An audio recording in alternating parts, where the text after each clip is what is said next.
Hey, what's up, everybody? Back for another installment, and thank you so much for watching and tuning in. And I hope that you enjoy this video. I hope that it is enlightening. Today's video it might leave a big pit in your stomach, and it might cause some revulsion in you. And I hope it does because um, it's it's one of the things that is most important to me. Um, and I think that it's not talked about enough. So today I'm going to be discussing the abortion industry, Planned Parenthood, and the pro-choice rhetoric. So this video is going to be a little bit long, um, but basically, again, with my videos, I don't know where I'm going to start, and don't know where I'm going to end, and don't know what's going to happen in the video. So I'm excited to discuss this.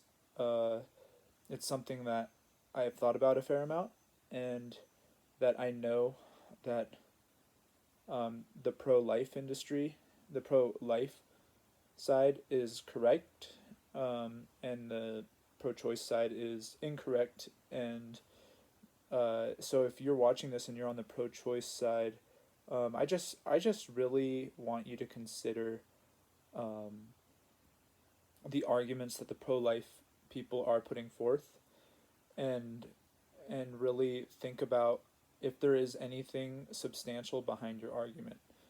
I was on the internet and a while back and looking for the best pro-choice arguments, and I found one guy who was pro-choice, and this guy was very smart and articulate, but he was arguing for the abortion industry and pro-choice, and he had to draw this parallel, and I don't even remember it. It was so complicated and so ridiculous. Like, it was, he had to make up this metaphor and stretch all these different circumstances in order to make somewhat of sense of, like, abortion, and still, like, you it didn't make sense, right?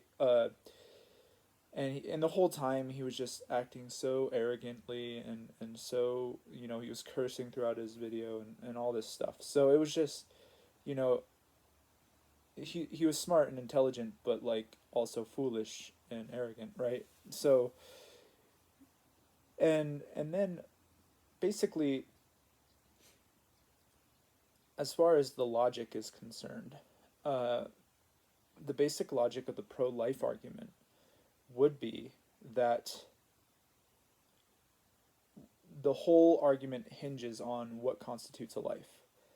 Now, the and so what the pro-choice people would say is that it's kind of arbitrary. I mean, the pro-choice side can't actually uni- come with a unified conclusion of when a life is a life.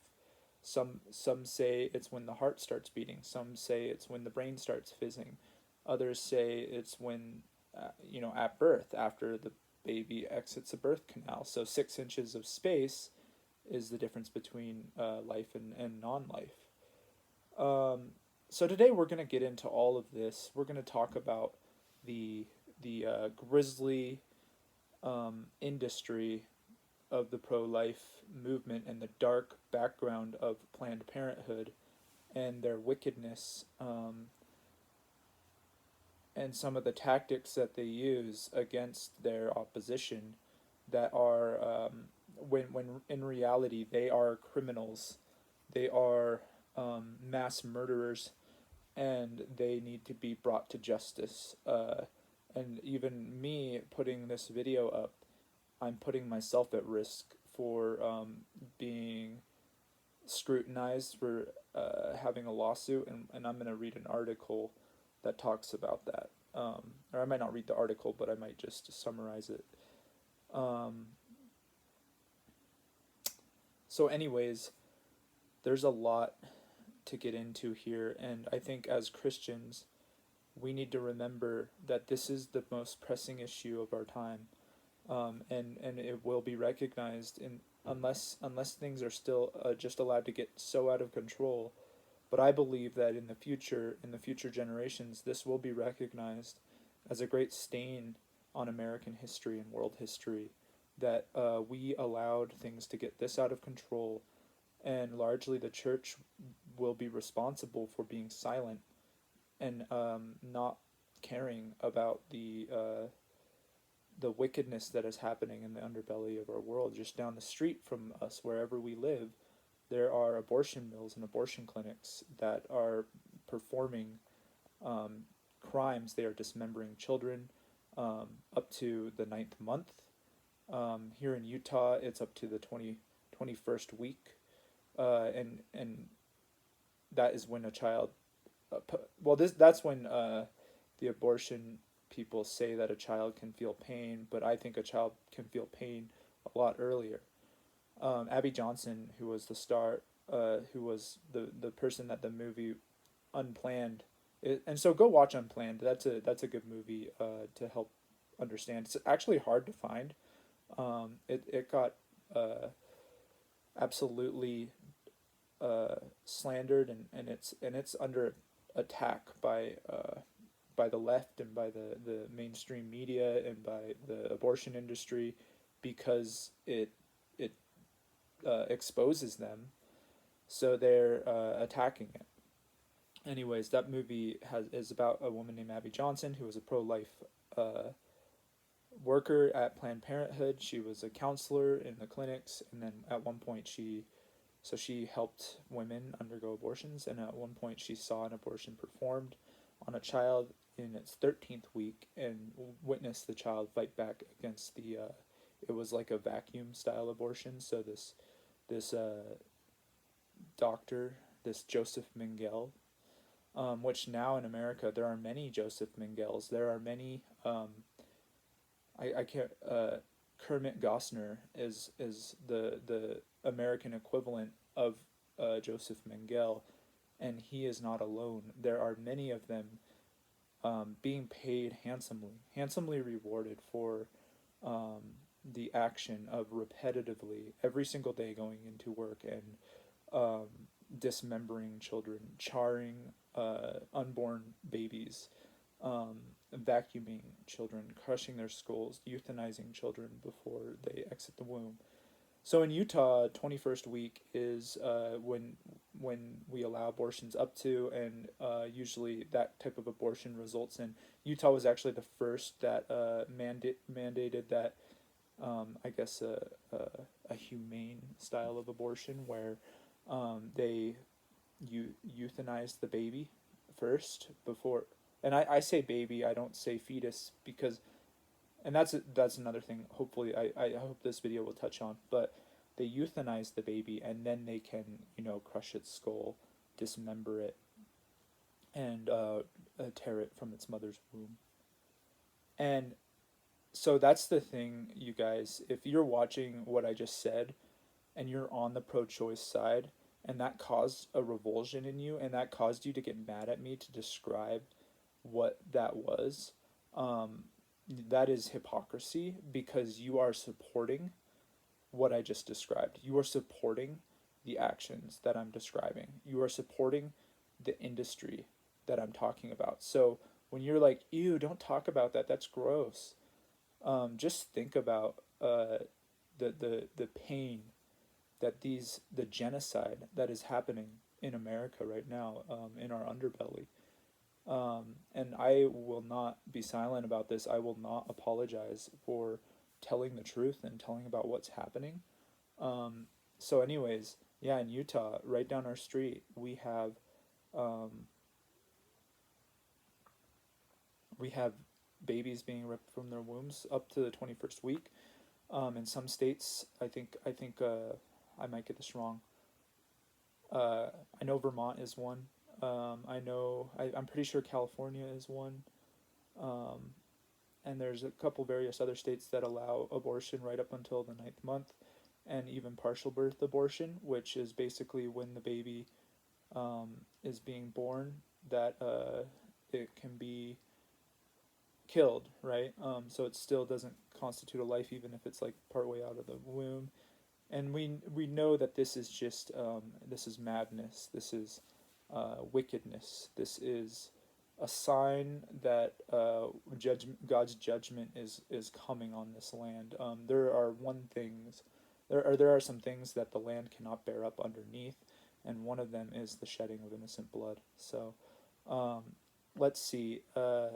There's a state, I can't remember if I think it might have been either Michigan or Wisconsin, but they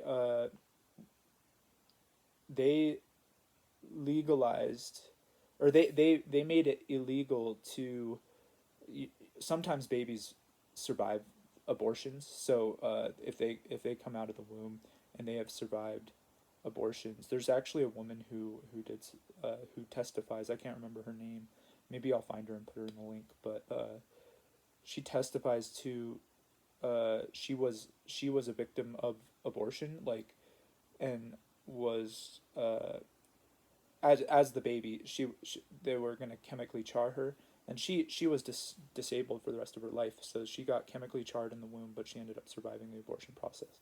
Anyways, in this state, they made it illegal for you to put down the baby after it's born and has survived a abortion process. Now, some of you might say that that's good, but what I say is that that shows that these Planned Parenthood clinics are not being scrutinized at all, and so they're likely putting down babies after they're being born, and killing children after they have survived the abortion technique. Because if this one state had made it illegal for them to do that, that shows that up to that point it was um, a common thing that was happening in these abortion processes.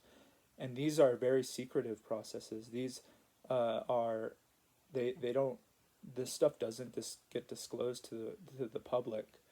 So I'm a layman, filming myself with my iPad, and I'm doing a better job than the media at covering what's actually happening in our world. So this is the present evil in our epoch, and this is and I was pro-choice before I came to know the Lord, and before I came to understand what abortion was. And it wasn't because I had thought really hard about it, but it was because it was kind of the party line. I had adopted the party line on abortion. And so that's why I was likely pro-choice. I mean, you might have asked me, and I'd be like, "Oh, I think it's wrong, but I think a woman should have the choice to do what she wants with her own body, right?" Because that's what everybody says. That's about the extent of their thinking about it. They don't really understand that it is something more. So again, what it goes back to, the crux of the matter is what constitutes a life. Now, we would say on the pro-life side, most people on the pro-life side, if they're being consistent, would say that scientifically and biologically, a life begins when the new cell type forms apart from its parent cells. So that's biological. That's a scientific fact that is when the new life forms. So it's not that we're saying we're making that it just arbitrarily. We're basing that on biology. We're basing that. So it's the pro-life and it's the Christian who is being scientific, and it's the pro-choice side who is being pseudoscientific and saying, well, I think, and it's based on subjectivity, right? Well, I think a life begins when you can see its eyeballs. I think the life begins when it takes its first breath.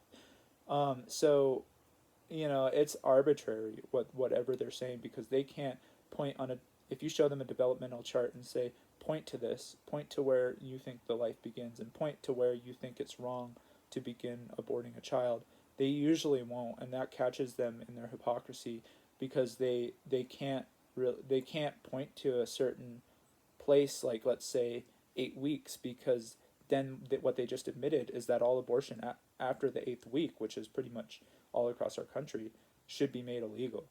What they just admitted. So what that fetal developmental chart shows is the hypocrisy of the pro-choice movement.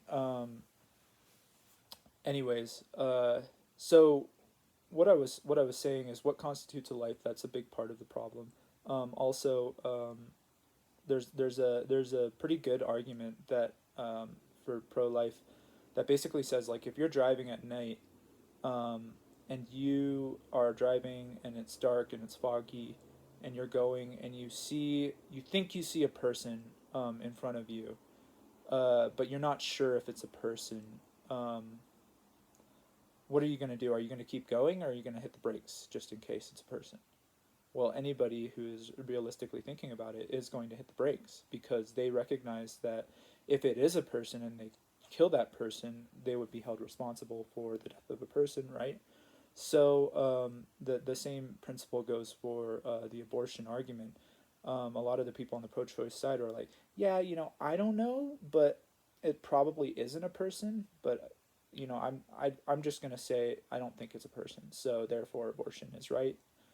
Um, and so what you can see is that they're supporting a system where they don't know that it is a person, and it is a person scientifically, biologically. It's a fact that, and if you see pictures of these aborted children, they are little babies, right? They are not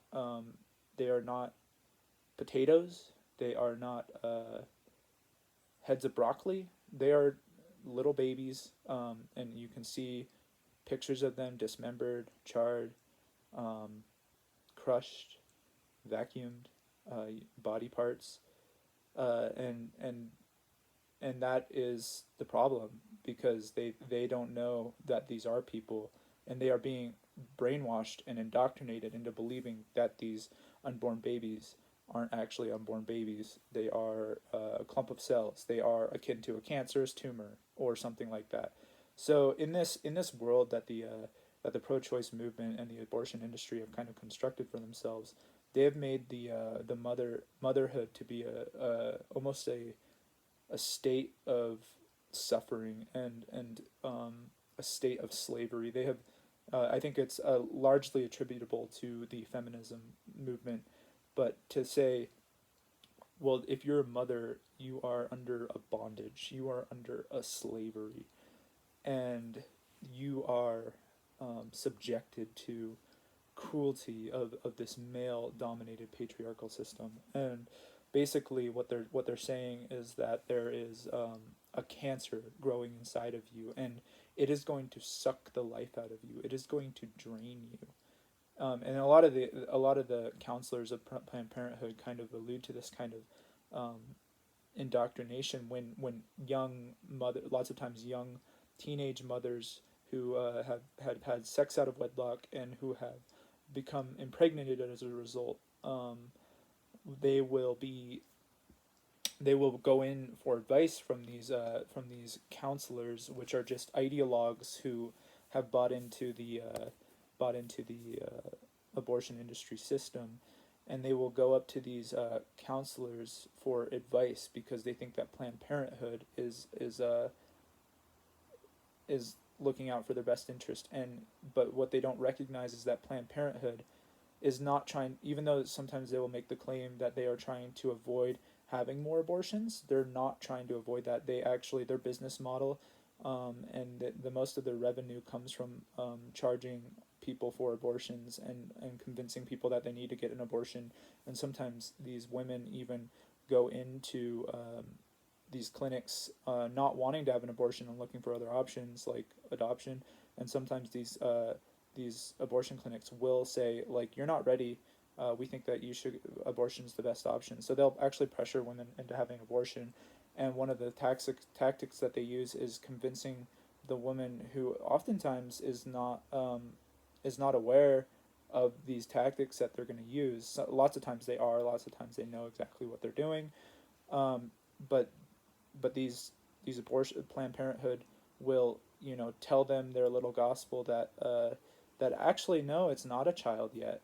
It becomes a child at birth, but before that, it is just a clump of cells. It's a part of your own body. But scientifically, that's not true. It is its own life. It is a new type of person. It is a new person once the new type of cell splits from the parent cells, and that's peer reviewed by thousands of scientists. That is a scientific fact, and even if they were to come out and tell us it's not a scientific fact, we would know that that is simply because the abortion industry and Planned Parenthood has so much power. They have so much power and lure over our world right now, guys. And we're gonna get into that. Uh, so, anyways, there's a lot to cover here. There's a lot of important things we need to talk about, and I don't have notes. I'm just going off the top here, but I think that what I'm going to talk about is going to be an eye opener for people. And if it's not, and if you still, after hearing me talk about pro choice, and you're still pro choice, well, that's just a sign that you are just adopting the party line and you are supporting an industry that is evil, that is going to be recognized by future generations as a stain on American history and on world history. It's going to be akin to slavery. And I don't want to say I'm thinking of myself as somebody who's fighting slavery or anything like that, but in a way, we are. And in a way, we are recognizing what's going on here. And this didn't happen overnight for me. I had to come to a deeper understanding of and research this stuff and really understand what abortion was and what the industry was. Um, so I'm not going to show any pictures in this video, or I don't see that there's anything wrong with showing exposing Planned Parenthood in whatever way we can, because they need to be exposed, um, and other companies like them need to be exposed. So I could talk about this for hours. There's a very good book on it. It's called. This is actually about more about Margaret Sanger, who was the founder of Planned Parenthood. Um, so maybe we can kind of talk about the birth of Planned Parenthood a little bit. And that I think that's a good. Obviously, we've already 20 minutes into it, but I think this video might be like an hour or perhaps even over an hour. Um, but Margaret Sanger was the founder of Planned Parenthood. She was around. I think she was pushing for her birth control um, tactics, and wanting. She was preaching the birth control gospel across America, and actually going to different countries and bringing her movement, trying to globalize her movement of birth control. And she was a eugenicist. She was a racist. She hated black people. She nicknamed her desire for population control and eugenics the Negro Project, because she wanted to eliminate the black population, and also to eliminate the sick and the unfit and the people who were disabled from the earth, and wanted to sterilize people who were disabled. And so she was a big contributor in the Western world to the eugenics movement. And she was like I said, the founder of Planned Parenthood. Um, Anyways, I don't want to get too much into that, but yeah, she was very racist, and she ended up using a lot of black ideologues. She would find people and convince them that she was right, and a lot of black clergymen, and she would kind of help them to come to her understanding that what she was doing was right, and she wasn't pushing for all out abortion. She was so I think in many ways Planned Parenthood recently just kind of denounced Margaret Sanger and said she was because she was a racist, right? But I think Planned Parenthood now is light years beyond, as far as in terms of being worse than what Margaret Sanger would have ever imagined. But she started this with eugenics, the eugenics and the birth control movement.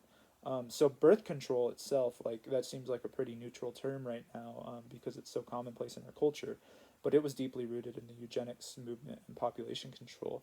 They wanted to, yeah, they wanted to uh, eliminate. They wanted to use birth control to mitigate the reproduction of certain people they deemed less fit, including people of less race of other races. And so that was one of the goals of the birth control movement. And it kind of, if you think about it, it was very popular because it spoke to, at that time, eugenics was in vogue. And so Planned Parenthood still is eugenics. Like it's eugenic in nature, and the abortion industry is eugenic in nature, but it doesn't claim to be, because they know that eugenics is out of vogue among people now. We don't like eugenics, so it has to claim to be something else. It has to be claimed. It's under the guise of women's rights, or something, right?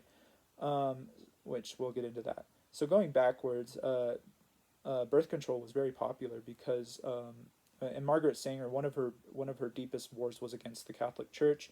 I think she was raised in a Catholic family, and she saw in a large family, and she saw the damage that did. I guess, and so she had resentment for families, for traditional family models, and she wanted the freedom of total sexual expression. So birth control was kind of advertised as you can have sex with whoever you want and do whatever you want and not face any consequences, not have to own up to the fact that that reproductive act resulted in a child. Because and so I think that was a big turning point in the movement of like freedom of sexual expression and um, turning away and kind of sneering at the traditional idea of marriage and the biological act of sex and what it's meant for. And as Christians, we believe like sex is a beautiful thing, like it's a good thing that God designed to be used within its parameters, and then it can become an evil thing when we start doing it outside of what it's meant for. And so that's just what the Christian believes. But anyways, the birth control movement was more than just that. And ultimately, she had to convince people, and that was even very controversial at that time, was birth control. And so she had to convince people to integrate that. And from there, long story short, it just got out of control. And incremental steps. It's just like what I've been talking about, and beating the drum about tyranny. It starts out slow, and then it gains momentum. It gets out of control through incremental steps until you're like, wow, how did we get to where we are now? And that's where we are with abortion.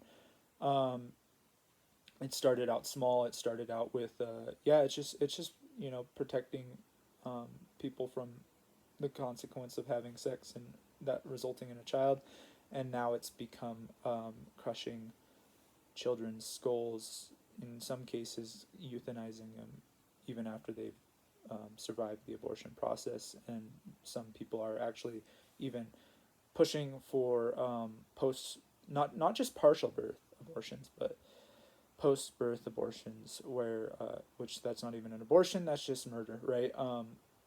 Which I think abortion would have to be homicide if you're really being logically consistent about what a life is, what the definition of homicide is.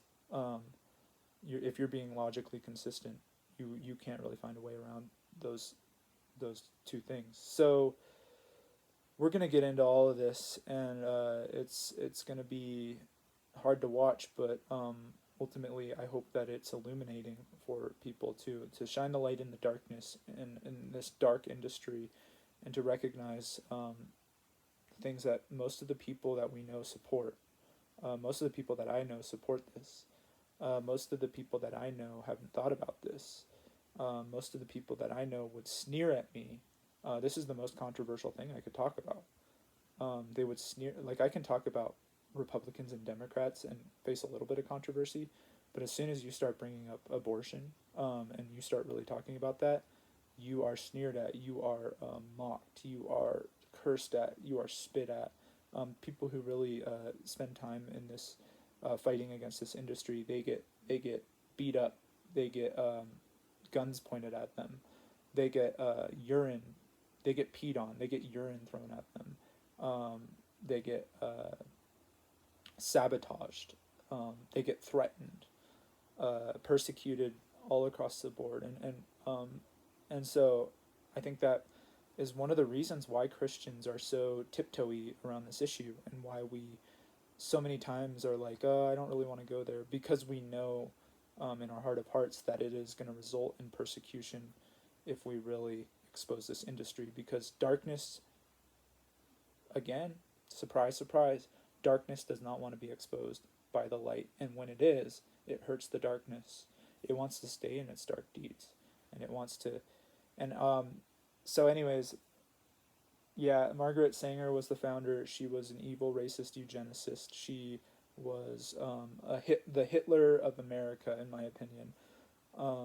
And there were many like her. There were many who agreed with her here, and and eugenics did come into the Western world, and we could argue if we are being consistent about what a human life is, and looking at it scientifically, we could argue that we are in the American Holocaust right now.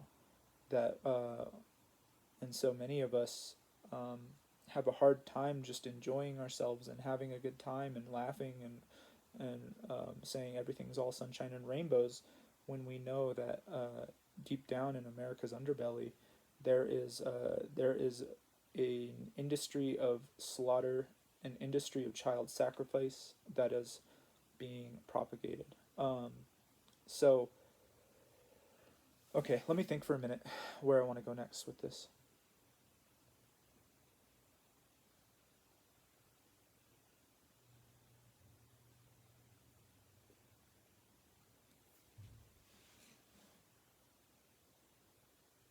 Okay, I'm going to talk about locally here in Utah. Just a little more. I already talked about some of the laws when the abortion point is allowed up to here in Utah, but this is just Utah's a red state, right? So it's less uh, extreme than some of the other states that allow abortion, right?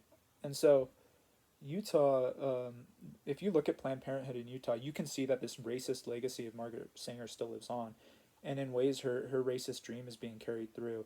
And for this reason, I believe that if there is systemic racism in America, the most systemically racist organization is Planned Parenthood.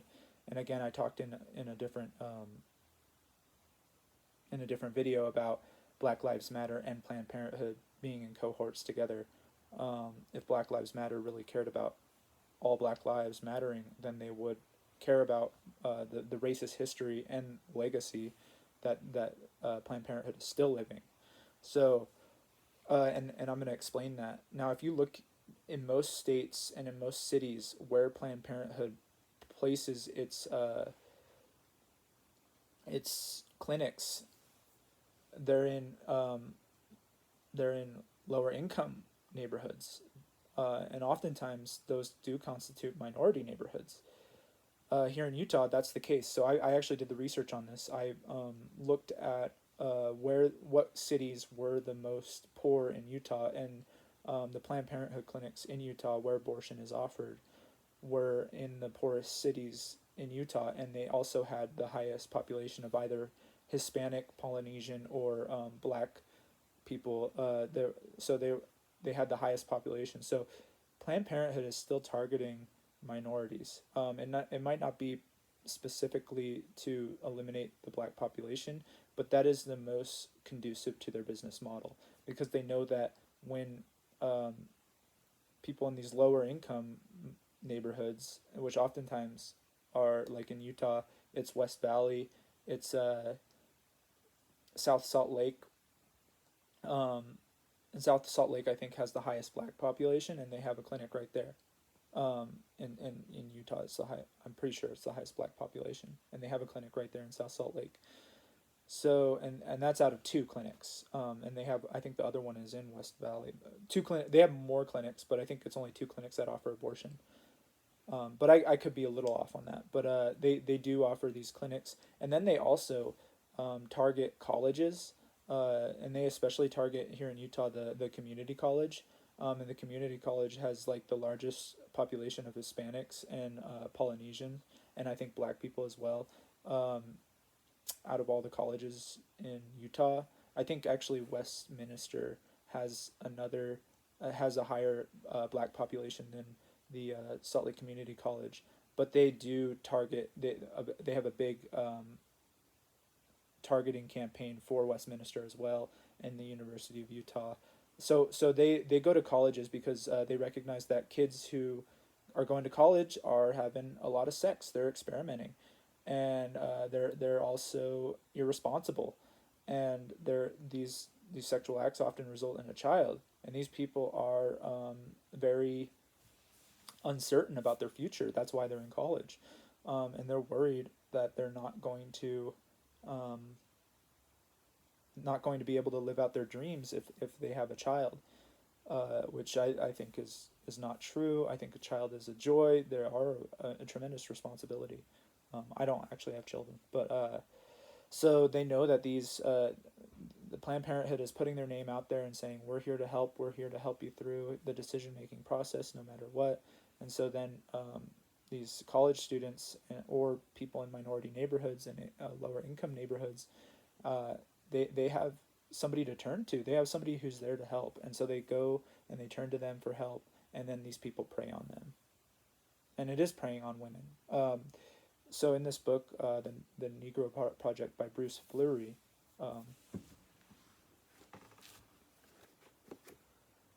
it discusses, it has about like an entire chapter on discussing the negative psychological and physical impacts and everything on women. So abortion is actually way worse for a woman than actually carrying through a pregnancy to term. That book has an entire chapter that talks about why that is. So I mean, it results in suicidal tendencies. It increases women for breast cancer. Women's chances for contracting breast cancer in the future. It oftentimes leads them to infertility. They can't have children after an abortion. It has resulted in death of the woman. It it gives them depression, anxiety, and I'm recalling this stuff, and this is just the tip of the iceberg. There's so many more, and also physical problems. So pain. It's a very pain, and these Planned Parenthood will say, oh, it's just a quick and easy process, and it's painful. I mean, they have to put you under and perform basically a surgery, and lots of times while these women are under, they are put in a very sketchy situation that they don't know is happening, and Planned Parenthood covers it up. They pretend like it never happened. Oh, everything went great. Really, these women maybe in some cases came an inch away from death. So yeah, it's way worse. Like obviously, childbearing is probably more painful, physically painful than anything I will ever experience. But it, it is less taxing on the woman's body and the woman's health than actually going through with an abortion. Abortions are dangerous, and you know, and then you take into account obviously the child. It's resulting in the death of the child every time. So those and half of those children are women. So what about their rights? Do those women have rights? Well, no, because well, not legally, because in Roe v. Wade, which was passed in the 70s, I think 1973. I could be wrong on that. They basically said that it was unconstitutional to restrict a woman's right to having an abortion, but there were two dissenters in the Roe v. Wade decision who recognized how unconstitutional that ruling was. So Roe v. Wade itself is an illegal. It's an illegal precedent. It's not. It's not constitutional. It was an act of judicial activism, and it was not true. It was unconstitutional. So there you have it. Let's see. Where do I want to go next?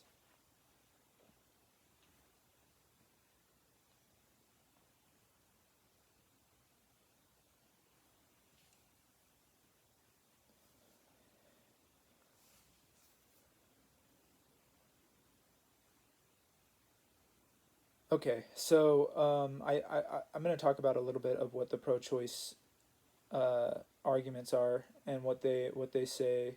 Um, First of all, they say like, I think it's so wrong. I think it's evil for you. You are a misogynist.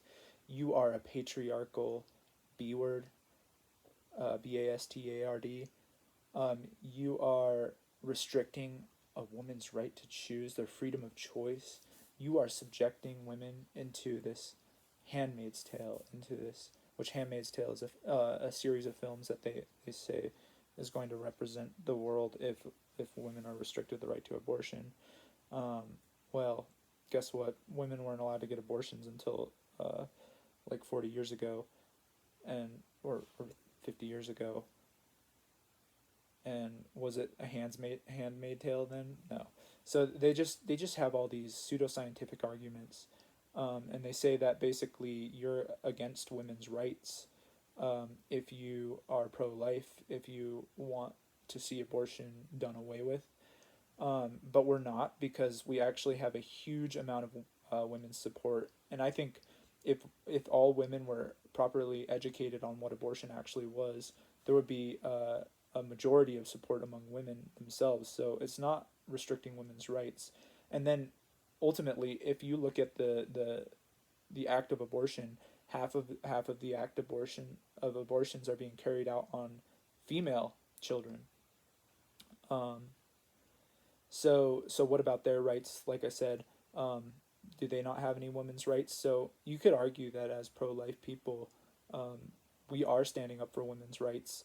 We are standing up for women's rights, and it is the pro-choice side that is against women's rights, that it's restricting a woman's right to life, liberty, and the pursuit of happiness, right?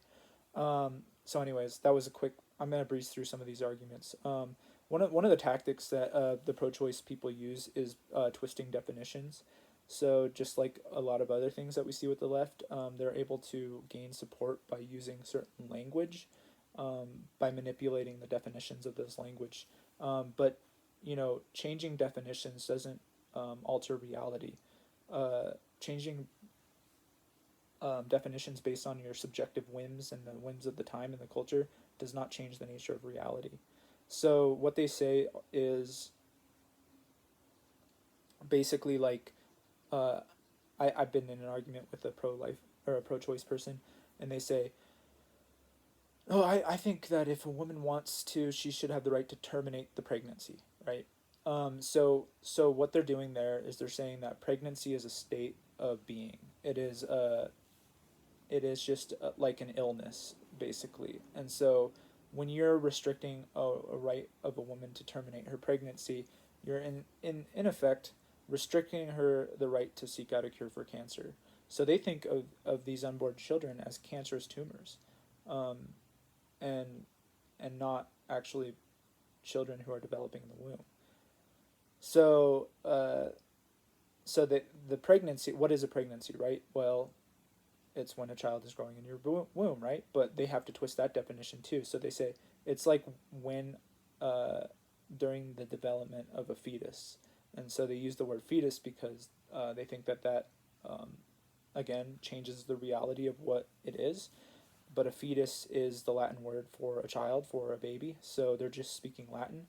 So it'd be like, in a sense, um, if you and I were like if I held up a banana right now, and I said this is a banana, and you were like, no, that's not a banana, that's a platano, and you just use the Spanish word for it, as if that changes what it actually is. It doesn't. We just have different words to describe things. Or they'll say an embryo, right? And an embryo is just a fetus. It's just another stage of development. So then that leads us into the stage of development argument. The pro-choice people will say that there is, it's not a child until it reaches X or Y stage of development. But essentially, that if you're really carrying that argument to consistency, then you would have to say like anybody who is developing is less valuable than the person who has developed more, which is absurd. So then a newborn baby is less valuable than a 1 week year old baby, or a one week old baby. Excuse me. A 5 year old is less valuable than a 6 year old. A 30-year-old is less valuable than a 31-year-old. And so, that's just being logically consistent with the degree of development. So then they will say the degree of dependency. So because the child is in the womb and it's dependent on its mother to survive, it is up to the mother whether or not she wants to terminate her pregnancy, and which results in the end of this baby's life. But that if you're being logically consistent, just like with the degree of development argument, and you have to say, okay, well, what about when it's born? It's reliant on its mother's milk. Does that mean that you should terminate its life? No. Even a 2-year-old is dependent on its parent. If you just left a 2-year-old alone, it would die. right? And then you kind of look at that, the implications that that has for like people who are elderly, people who, or people who are reliant on medical devices to keep them alive, like a pig's valve or something in their heart, or like for my mom, she's reliant on me to be alive. Does that mean that in order for, because she is reliant on me to live, that I should be have the decision to euthanize her if I want to? Of course not. That is absurd and evil. But that is where that worldview leads to, right? That is what that logical, consistent argument leads to. And so there were actually biological ethicists who argued that women should be allowed. Like, if we're being consistent here, guys, like I'm not, and this was very controversial even among the pro-choice movement that they said this, but again, they were just following the ideas to their consistency. They said, well, hey, like, if we're allowing abortion, we should just allow the woman the right to, like, murder her child, essentially, right? Because it's up to her. The child is reliant on her. So so you can see, and that's just, again, for the sake of consistency. So these arguments all fall apart. Um, and so the other argument that they use is like, what about rape and incest and life of the mother? So that one's an easy one to really refute, because what you end up saying is like, well, if you're talking about rape, incest, or life of the mother, those account for, like, I think it was like less than 1% or 2% of abortions in general are as a result of rape, incest, or life of the mother. So then what you say to them, is like, okay, so let's give you that. Let's say that abortion should be legal for rape, incest, and life of the mother, which I still think there are problems with that, because, anyways, let me just get through this thought. If you think that abortion should be legal for rape, incest, and life of the mother, what about all other abortions that are for the sake of circumstantial reasons? Should they be illegal? And usually the people will be like, well, they can't give that ground, because that would deconstruct their position, right? So they'll usually be like, no. So they're just using that argument hypocritically, and using it as a smokescreen. Um, so, and then even with the rape uh, idea, it's still like, that's most of these a lot of these people that I've talked to is like, well, what do you think, rapists? Do you think rapists should be charged with the death penalty? Actually, in the Torah, rape was worthy of the penalty of death, and a lot of people think that rape should merit the death penalty. A lot of pro-life people think that, so they actually take rape more seriously than some of these pro-choice people who say, like, no, I don't agree with the death penalty, but you agree with the death penalty for the resulting child. So there's another problem with the rape, incest, life of the mother argument. So, anyways, there's more arguments that they use to try to, and they use it through the manipulation of language, changing the nature of what is actually happening, um, and so this leads me into another topic. So you have I read a poll recently that 34% of evangelical Christians support abortion in any circumstances. 34% of evangelicals. So this movement is growing among the population. It is in vogue, and it's becoming more and more intolerable for people to oppose it and stand against it. And people who do stand against it and are really strong in their convictions against it, they face slander, persecution, hatred, attacks, physical attacks, verbal attacks, and they face in some cases prison time, which that's I almost forgot. I'm going to get into this discussion, um, but and it's gaining support among the progressive pews in Christian circles, and many Christians who would say they don't even, and I think that it's even larger, because many Christians who don't fall into that 34%, which isn't a comprehensive view of all Christians throughout America, right? But it is out there. It's a statistic that's out there. I think that many Christians would say like they don't support abortion, but they are unwilling to speak out about it because they know that it's going to result in losing congregation members. It's going to result in being persecuted, right? So there's that problem. So I think that for the sake of argument, you could say that that number could be actually inflated. And I think it will go up as it becomes more dangerous to really stand against the Planned argument, or Planned Parenthood and the abortion industry, which is an industry. It's $1 billion industry, and are they are running the world in a sense. So, gosh, there's so much we could talk about, guys. And this is coming up on an hour now, but I do want to get. I'm gonna. There's a dozen more things I could talk about, but I'm gonna talk about two more things. Um, Actually, three more things. Okay, I'm gonna try to do it in 10 minutes. Let's see. Okay, so first of all, is it Christian? Can a Christian be pro-choice? No. There are multiple. I've actually done the research on this. There are, I think, like a dozen different verses that show why you can't make the case for abortion. You can't logically think through it as a Christian. You can't murder. You can't take the life of you can't take an innocent life. The shedding of innocent blood and child sacrifice were always a sign of judgment for the land that was employing those things. So, no, you can't, as a Christian, support pro-choice. And I mean, you can be a Christian and be pro-choice, like, and still like be covered in the blood. But I think like if you really think about those things and are really being honest about them, it's not consistent at all. Um, so the other thing that I wanted to talk about was how the abortion industry and Planned Parenthood is going to how they are going to preserve this industry into the coming and lasting generations. So the abortion industry has a huge lure on the culture. They are very influential.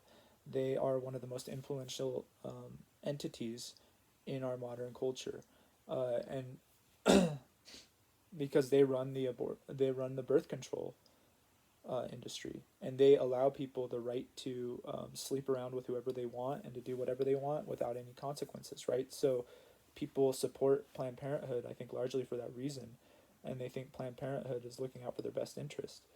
But one of the things that they like to do is they like to degrade the morals of young people. They like to give their propaganda to younger and younger people. And an example of this is recently in uh, and I'm not saying it's Planned Parenthood that's doing this, but I wouldn't be surprised if they had a hand in this. But in mainstream education, they are trying to push sex education onto younger and younger people, like up to and including first graders, uh, teaching first graders how to masturbate. There was a video about that. Um, and then what Planned Parenthood does, I've actually been on their website and seen they have a teen section, and they talk about not just like what the biological act of sex is, but they talk about like how to do it, how to have different kinds of sex, um, like sodomy and oral, right? So they go into great detail about how to do all these things. And they also say that it's up to the child at what age they want to start experimenting and having sex. So the parents should have no say in the matter. They make these claims on their website, uh, and they do this because they know like kids are gonna start doing it if they think that it's right. They're gonna start experimenting, and they're gonna realize like, hey, this is pleasurable. This feels great.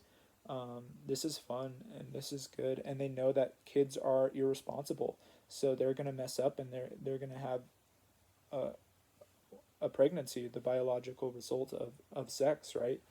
And then they're not going to be ready, and then they're going to seek out abortions. So that's one of the ways that I think Planned Parenthood uh, wants to reproduce their industry into the coming generations, and wants to keep children hooked on all things sexual, and keep the culture obsessed with sex, so that so that they can become even more rooted and ingrained in the culture. And that, I just wanted to add this as a side note. That brings me up to another point as to, like, when you're fighting, when you're really standing up and speaking out against abortion, you're going to face a lot of backlash because abortion is so popularized. So many people that we know and love have either had abortions, or know somebody really close to them who have had an abortion. And so when you really start talking about what an abortion is, they're going to be, they might stop being your friends. You're going to lose a lot of friends if you really stand up for this. And because many of them know people who have had abortions that they love, and so they don't want to admit that what they did was a wicked act, or they have had an abortion themselves and don't want to admit that they made a mistake, right? So, and then another thing that I wanted to talk about is like how this represents something very similar to the child for the Christian. This is kind of a message for the Christian. How this represents something very similar to like the systems of child sacrifice that we saw in Scripture and in the pagan nations, and then it was also, like, I think under Manasseh, being employed by Israel. They started sacrificing babies to different idols, and in order to appease them, and that was something that was a disgrace in God's eyes, and so God, and that was one of the things that brought about the judgment of lands, was the shedding of innocent blood. And so here in America, if we really weigh the sheer amount and propensity of abortion and where it's gotten to, it makes those systems of child sacrifice in the Old Testament look like nothing at all. I mean, it dwarfs them. They're dwarfed in comparison, right? Um, and the last thing I want to talk about is Planned Parenthood's power and their control and their ability to harm people who are willing to speak out against them, who are willing to expose them and expose their deeds of darkness.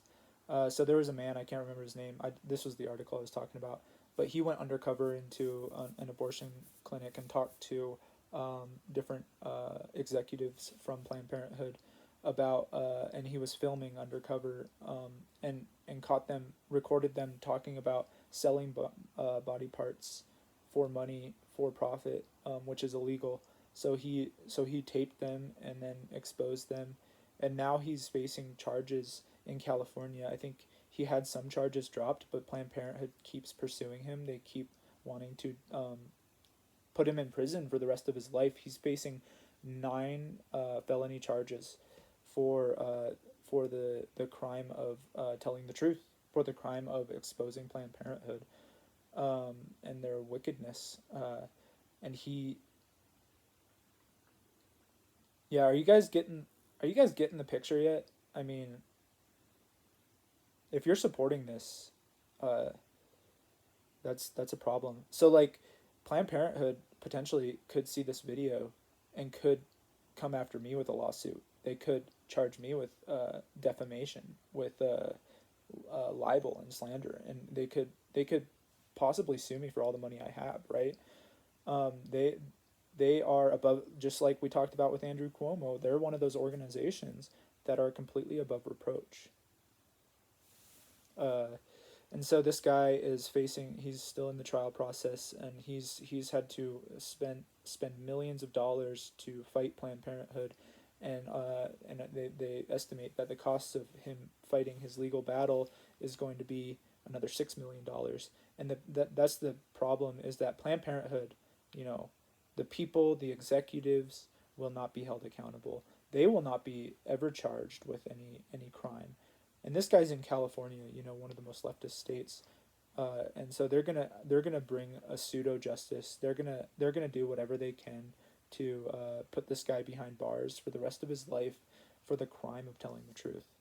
And that shows where we are as a society, and just, I think that shows that more of this stuff is going to happen, as more and more people wake up to what the abortion industry is.